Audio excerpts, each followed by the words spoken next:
In this morning's New Zealand Herald headlines, the most burgled neighbourhoods revealed, debate over speed limit increases, and why cardiologists are warning of a heart services crisis. Atamarie, I'm Chereè Kinnear. It's Monday, the 8th of July. Suburbs in Auckland and Hamilton have faced the most burglaries in recent years. Data shows there's been more than 180,000 residential burglaries over the past 4 years, an average of one every 12 minutes. Auckland's Takanini South tops the list, alongside places in Hamilton and Whangarei. Meanwhile, most New Zealanders say they've witnessed vandalism, vehicle theft and burglaries in the past year.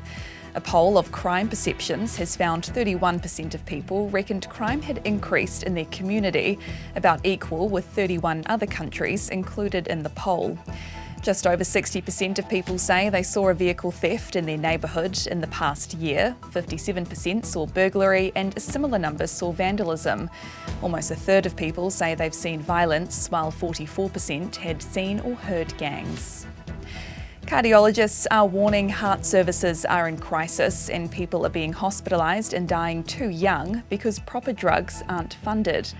The Cardiac Society is calling on Pharmac to use a boost in funding to cover SGLT2 inhibitor drugs for all people with chronic heart failure. They protect the heart from getting weaker and can extend the life of patients. They've long been the standard of care in the likes of the UK, Australia and Canada, but are only funded here for type 2 diabetics who meet certain criteria.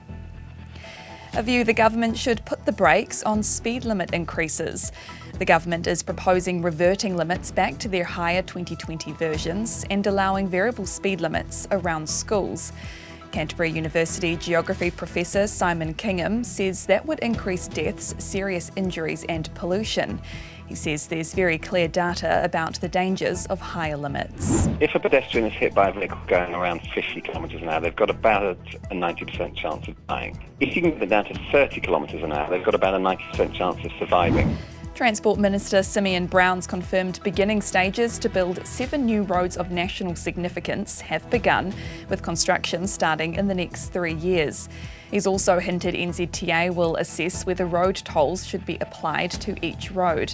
Transporting New Zealand says the current rating system can't cope, and more efficient movement of freight and connecting communities is essential.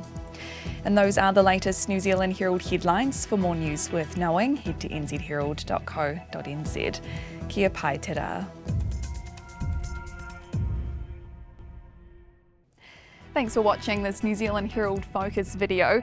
To stay up to date, click the subscribe button below or check out some of our other videos here, and head over to nzherald.co.nz for more news worth knowing.